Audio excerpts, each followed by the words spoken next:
La ilaha illallah, la ilaha illallah. Alhamdulillah ala kulli hal. Alhamdulillah. Unavyofanya sio sawa. Unavyofanya sio sawa. Umefanya kitele analia. Umefanya Mzee Mbalu anaumia. Mzee Mbalu. Umefanya Sambuga kachukiwa na Mzee Mbalu. Naam. Nini tatizo? Unavyofanya sio sawa.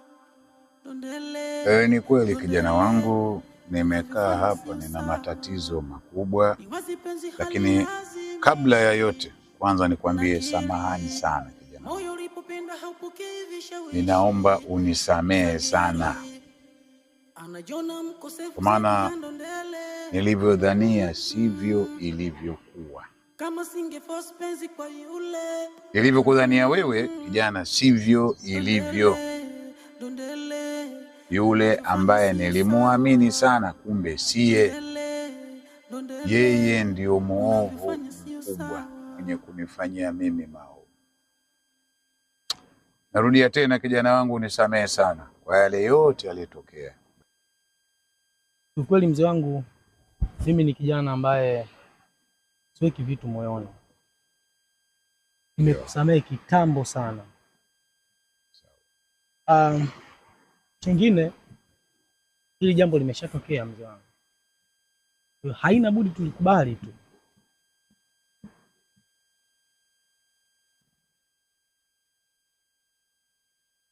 Ni kweli hili limekushatokea, lakini roho inaniuma, akili inanizunguka.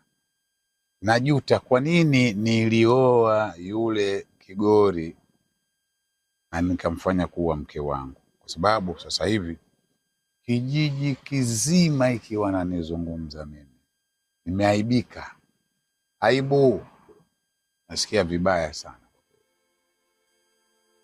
Mimi ninachokuomba wewe, kwa huu niliokuwa nao, upunguze mawazo. Na isitoshe pia haya mazingira na muda huu hayafai kabisa kukaa mzee. Ninachokuomba twende nyumbani.